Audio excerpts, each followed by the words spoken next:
भारत में सर्दियों के मौसम को असल में कौन कंट्रोल करता है?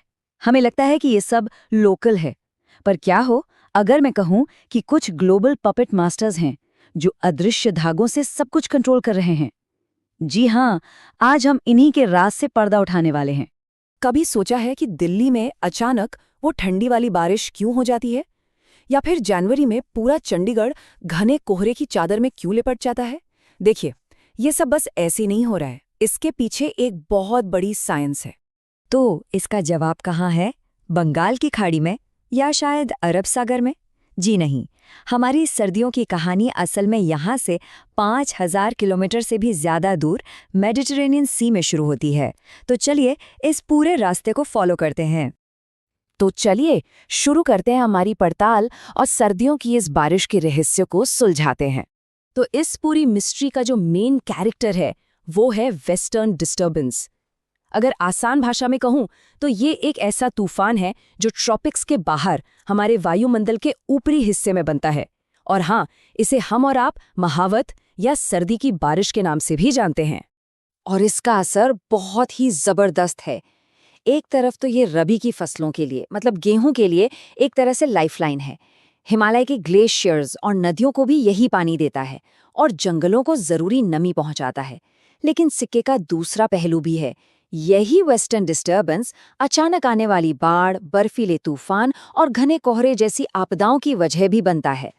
तो अब वक्त आ गया है कि इस तूफान के 5000 किलोमीटर लंबे महाद्वीपों को पार करने वाले सफर का पीछा किया जाए। अच्छा, जरा इस मैप को देखिए। ये तूफान पैदा होता है मेडिटरेनियन सी में। फिर जैसे जैसे ये पूरब की ओर बढ़ता है, ये ब्लैक सी और कैस्पियन सी से और नमी उठाता जाता है। ठीक वैसे ही जैसे कोई गाड़ी रास्ते में पेट्रोल भरवा रही हो। और भारत पहुंचने से ठीक पहले इसे अरब सागर से एक आखिरी पावर अप मिलता है। तर सवाल तो ये है कि आखिर कोई तूफान पूरे महाद्वीप को पार करके इतनी दूर तक का सफर तय कैसे कर सकता है?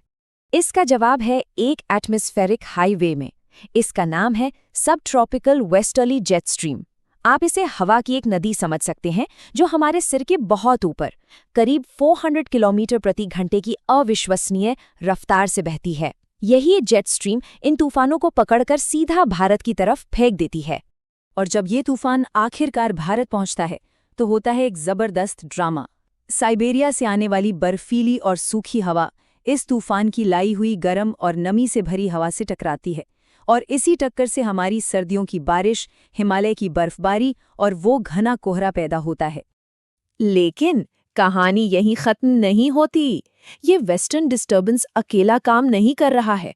असली कहानी समझने के लिए हमें थोड़ा और जूम आउट करके असली पपेट मास्टर्स से मिलना होगा, जो असल में पर्दे के पीछे से सारे धागे खींच रहे हैं। ये हैं असली पपेट मास्टर्स, दुनिया भर में फैले बड़े बड़े क्लाइमेट पैटर्न्स। साइंटिफिक भाषा में इन्हें कहते हैं टेलीकनेक्शंस। आप बस इन्हें ऐसे समझिए कि ये अदृश्य धागे हैं जो पूरी दुनिया के मौसम को एक दूसरे से जोड़ते हैं। मतलब अटलांटिक या प्रशांत महासागर में क्या हो रहा है वो सीधे सीधे ये तय कर सकता है कि भारत में इस साल सर्दियां सूखी रहेंगी या बारिश वाली। चलिए इन धागों को थोड़ा और समझते हैं। एक उदाहरण है नॉर्थ अटलांटिक ऑसिलेशन या NAO। जब NAO अपने पॉजिटिव फेज में होता है तो इसका मतलब है कि पश्चिम से तेज हवाएं चलती हैं जो ज्यादा और शक्तिशाली तूफानों को सीधे हमारी ओर धकेलती हैं। मतलब हमारे यहाँ की सर्दियों का फैसला हजारों किलोमीटर दूर हो रहा है। कमाल है ना? लेकिन अब कुछ गड़बड़ हो रही है। इन पुराने पैटर्न्स, इन पपेट मास्टर्स और उनके धागों के साथ छेड़छाड़ हो रही है। और ये एक बहुत ही अजीब और खतरनाक विरोधाभास, एक पैराडॉक्स पैदा कर रहा है। देखिए, इन तूफानों को चलाने वाला जो इंजन है वो अब सुपरचार्ज हो रहा है। हमारे महासागर, खासकर मेडिटरेनियन और अरब सागर लगातार गर्म हो रहे हैं और ये गर्म सागर इन तूफानों में पहले से कहीं ज्यादा नमी भर रहे हैं। और यहीं पर क्लाइमेट चेंज का वो खतरनाक पैराडॉक्स सामने आता है। चलिए इसे 3 आसान स्टेप्स में समझते हैं। पहला, इंजन कमजोर पड़ रहा है। आर्कटिक का इलाका बाकी दुनिया से 2 गुनी तेजी से गर्म हो रहा है, जिसे आर्कटिक एम्प्लीफिकेशन कहते हैं। इससे ठंडी और गर्म हवा के बीच तापमान का अंतर कम हो रहा है, जो असल में हमारी जेट स्ट्रीम को ताकत देता है। तो हमारा एटमॉस्फेरिक हाईवे अब कमजोर और धीमा पड़ रहा है। दूसरा, तूफानों की गिनती कम हो रही है। अब क्योंकि हाईवे ही कमजोर है तो पहले के मुकाबले कम तूफान भारत तक पहुंच पा रहे हैं। और तीसरा, जो सबसे खतरनाक है, हर तूफान का पेलोड, मतलब उसमें नमी की मात्रा बढ़ गई है। क्योंकि समुद्र गर्म है तो जो भी तूफान यहाँ तक पहुंचता है वो अपने साथ रिकॉर्ड तोड़ नमी लेकर आता है। तो इसका नतीजा क्या होता है? मैदानी इलाकों में लंबे समय तक सूखा रहता है, लेकिन जब कोई ऐसा सुपरचार्ज तूफान आखिरकार पहाड़ों से टकराता है तो वो अपनी सारी की सारी एक्स्ट्रा नमी एक ही बार में बरसा देता है, जिससे उत्तराखंड और हिमाचल जैसी जगहों पर विनाशकारी बाढ़ और हिमस्खलन होते हैं।